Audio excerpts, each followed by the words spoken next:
சுபஹானல்லாஹ். சுத்தி திரிந்து மக்காவிலே அந்த ஆஃபருக்கு அவருக்கு அமையல. திரும்ப வந்து போனா போகட்டும் பரவாயில்லை தாங்கள் என்கிறாள்.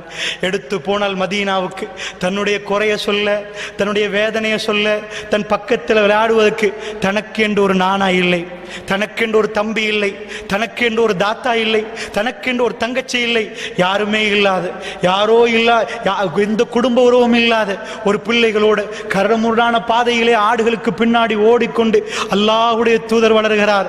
ரப்புல் ஆலமீன் ஒருவர் மீது நேசம் வைத்து விட்டால் என்றால் அவர் அரண்மனையிலே அழகாக வாழ்ந்து வருவார். என்னுடைய பிள்ளைக்கு அல்லாஹ் எவ்வளவு பெரிய நேசம் வைத்திருக்கிறான் என்று அந்த மாதிரி வாழ்க்கையை பார்த்து நீங்கள் முடிவு செய்ய வேண்டாம். அல்லாஹ்வுடைய நல்லடியார்களே, அந்நபியு அவுலா பில் முஃமினீன மின் அன்ஃபுஸிஹிம், மூமின்களுக்கு தன்னுடைய உயிரை விட மேலான நபி.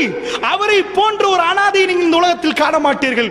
தாத்தாண்டு பக்கத்திலே தங்கச்சி என்று, நானாண்டு தம்பி என்று, உம்மா என்று, வாப்பா என்று யாரும் இல்லை. அல்லாஹ்வுடைய நல்லடியார்களே, அல்லாஹ் ஜல்ல ஷானுஹு வ தஆலா கேட்டான், அலம் யஜிதுக யதீமன் ஃபஆவா, நபி உங்களை ஒரு அனாதையாக கண்டு நான் அரவணைக்கவில்லையா என்று கேட்டான். ரசூலுல்லாஹ்வுக்கு தாங்க முடியவில்லை.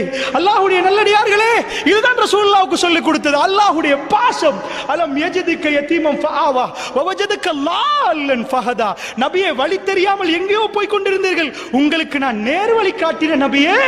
அல்லாஹ் ஜல்ல ஷானுஹு வ தஆலா அரவணைப்பை சொல்லி காட்டுகிறான்.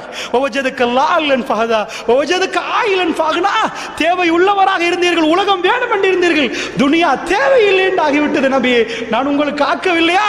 அல்லாஹ் ஜல்ல ஷானுஹு வ தஆலா சொல்லிவிட்டு சொல்கிறான், வ அம்ம ஸாயில ஃபலா தன்ஹர், நபியே யாராவது கேட்டு வந்தால் அவரை விரட்டாதீர்கள் நபியே. சுப்ஹானல்லாஹ், இவ்வளவெல்லாம் செஞ்சனால் இன்னொரு ஆளுக்கு நீங்கள் செய்யுங்கள். வ அம்மா பினிஅமத்தி ரப்பிக்க ஃபஹத்திஸ், உங்களுக்கு செய்த நிஅமத்தை பிற மக்களுக்கு சொல்லுங்கள். சுப்ஹானல்லாஹ்.